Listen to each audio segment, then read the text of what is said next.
Hello, ang tatalakayin naman natin ngayon ay tungkol sa warrantless arrest. O yun bang inaaresto na walang warrant of arrest.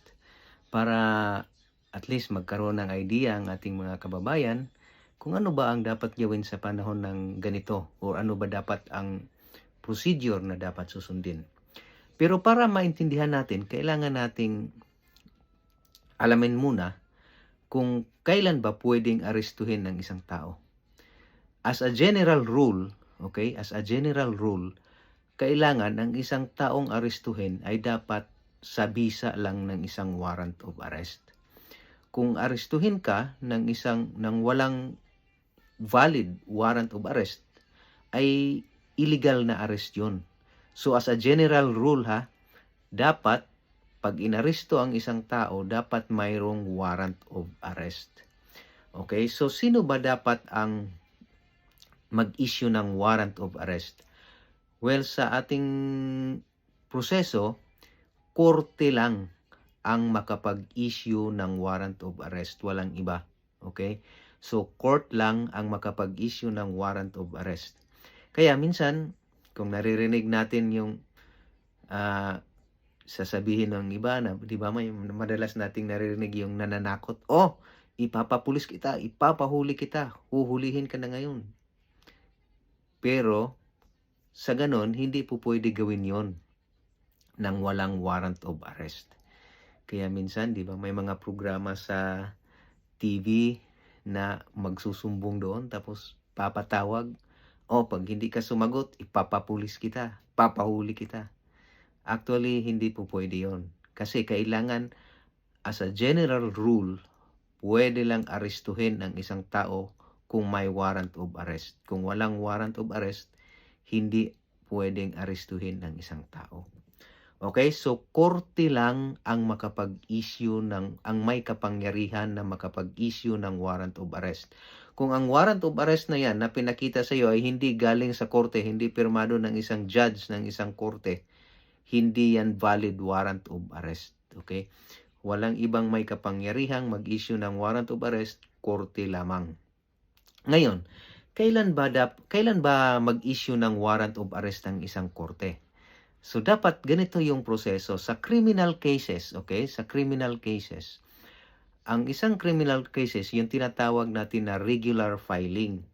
Ang ginagawa kasi niyan, kung halimbawang mayroon kang nais ireklamo, gusto mong kasuhan ng ireklamo ng kasong kriminal, ang mangyayari doon, ang procedure dito sa Metro Manila, pagpalagay natin, ang pinakaunang gawin mo dyan ay pumunta ka doon sa Office of the City Prosecutor. Doon mo i-file yung complaint mo, yung complaint affidavit. So, doon, pag na-file na yon, ang fiscal o yung city prosecutor, yung fiscal, padadalhan niya ng summon yung nirereklamo mo. Bigyan siya ng pagkataon na sagutin yung reklamo mo. Tapos, pag nasagot na niya yung reklamo mo, tatanungin ka naman kung gusto mo bang sagutin rin yung sagot niya. Mag-file ka ng iyong sagot. Pag sinabi mong sagutin ko, o di bigyan ka pa rin ng time na sagutin naman. Yan yung tinatawag na preliminary investigation. Ngayon, pag katapos mong sagutin, kung gusto rin niyang sagutin ulit yung sagot mo naman sa sagot niya, pwede rin, bigyan siya ng pagkakataon. Tapos, pag natapos na yon, submitted for resolution na yung kaso. Yung kaso niyo sa prosecutor's office. So, ang fiscal, hindi yan makapag-issue ng warrant of arrest, Kung inirereklamo ka sa fiscal, ang fiscal hindi mag-issue ng warrant of arrest. Ang gagawin lang niya, padalhan lang ng summon yung taong nireklamo mo para sagutin niya, bigyan siya ng pagkataon na sagutin yung complaint mo. Yun yung tinatawag na counter affidavit. Mag-file siya ng kanyang counter affidavit. So, after mag-file ng kanyang counter affidavit, pwede ka rin mag-file ng iyong reply doon sa kanyang counter affidavit. At siya naman, pwede namang mag-file ng rejoinder doon sa iyong counter affidavit, sa iyong reply. So, ganun ang proseso. So, pagkatapos ma-file yun, pag-aralan na ngayon ni fiscal yung complaint mo at saka yung sagot nung nirereklamo mo. at yung sa tingin niya mayroong probable cause or mayroong dahilan para iakyat yung reklamo mo sa korte, ifa-file niya ngayon yung kaso sa korte. So, ang piskal ngayon ang magdesisyon kung ang kaso ba or ang reklamo mo ba may sapat na basihan, may probable cause, pero sa ngayon, medyo tinaasan na ng mga piskal yung kanilang standard. Ang ginagawa na nila yung prima facie case. Yung prima facie case, mas mataas na standard yan kumpara sa probable cause. So, pag nakita nila na may basihan yung reklamo na isinampa mo, i-file na ngayon sa korte. Pag na-file na ngayon yan sa korte ng piskal, ang gagawin ngayon ng korte, mag-issue na ngayon yan ng warrant of arrest doon sa nirereklamo mo. So, ipapahuli na ngayon yung nirereklamo mong tao dahil ito ay sa criminal cases lang ha. Mag-issue na ngayon ng warrant of arrest yung korte kung saan na-file yung kaso na sinampa mo at isyuhan na niya ng warrant of arrest ngayon yung nirereklamo mo para ipahuli na para habang nagtatrial ay nakakulong siya. Pero hindi pa siya guilty yun. Nahatulang guilty nun. Ang nangyari lang doon, preventive custody ang tawag nun. Ikulong siya.